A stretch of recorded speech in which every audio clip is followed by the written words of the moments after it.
Okay, so we are ready to start doing some finishing on all of the components of the bread box.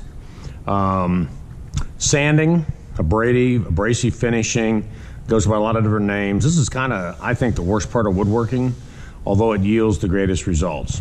And what you're going to do during the sanding process, you're going to use a combination of power sanding and you're going to use a combination of hand sanding. Okay, so basically what this here is, this is 100 grit. 100 grit is a good cleanup paper. It's not going to leave a lot of rings and marks on your wood. This here is 100 grit. It's aluminum oxide. And what you're going to do, if it's not already torn, is we're going to rip these sheets into standard quarter sheets. There are two types of sanders on the market. There are quarter sheet and half sheet, and most of what you're going to be using would be quarter sheet.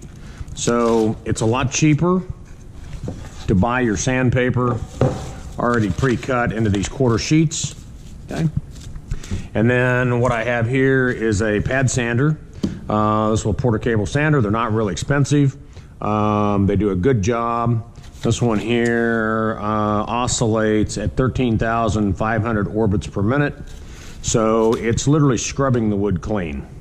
So here's what we're going to do. We're going to pull that spring loose. Pull this spring loose. Sandpaper comes off. New piece goes on. Do not throw away the old sandpaper yet. The old sandpaper still has some life in it. Flip that around. Pull this tight.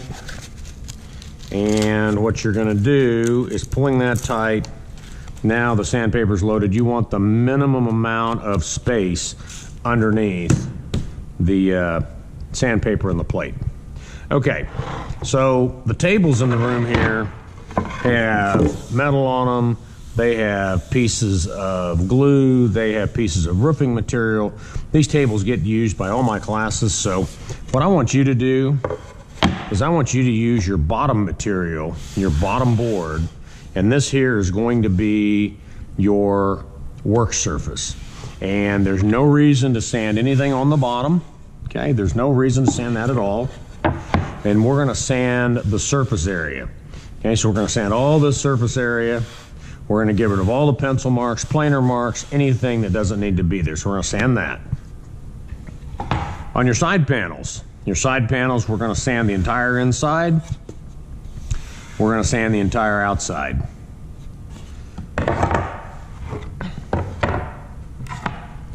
On your top, there's no need to sand underneath the top. We're going to sand on the top of the top only, and we're going to do all this with power. Okay? Your slats, we're going to sand the surface of them. We are going to put initials on the back that say that that's the back, and then we're going to go ahead and we're going to sand those with the pad sander. Now, this is pretty easy. What I would recommend that you do is that you clamp this down. So I'm going to clamp this down with a quick grip. I start my sander up above the work surface. I sand until I feel like it's clean. I've gotten rid of glue. I've gotten rid of all of my pencil mark. And then I'm going to go on to the next pieces. Here we go. Slight hiccup. I think we're turned off. There we go. And so here.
This here now is pretty smooth. I still have a little glue here that needs to come off. Notice I've still got some pencil mark here.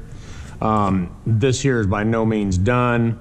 I probably need another 5 minutes of sanding up in here and down in here, and then it tends to go pretty quick. So that would be that piece. Then I'm still going to use this here as my work surface. I'm going to clamp this down. Notice I got a lot of pencil marks here. I've got some planer marks, and I'm going to do the same thing.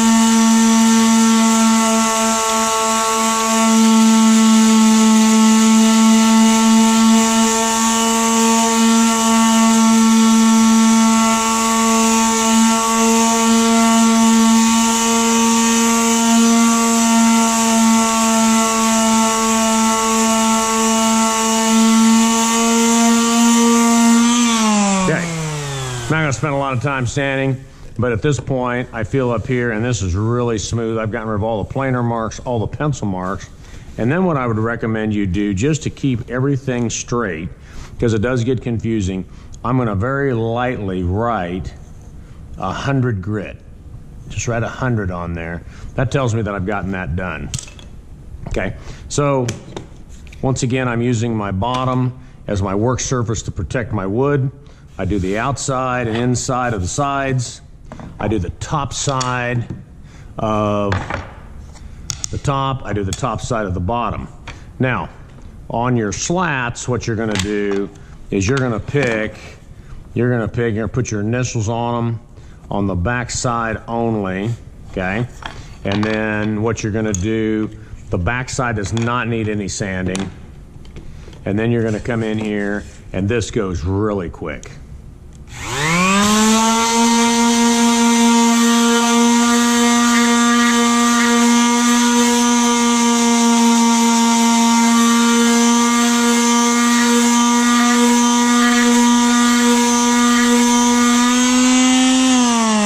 Okay, so once again, I would then flip this around. I would do the other side, and I get all done, and I'd write 100 on it. You can expect to spend probably a couple hours if you do the sanding right with 100 grit. The 100 grit is going to be your cleanup paper. By the time you sand everything, by the time you get planer marks off, by the time everything's nice and smooth, you probably got minimum an hour and a half to 2 hours. Take breaks, share the sanders. We don't have enough for everybody to use, but I think you'll find that it goes pretty quick.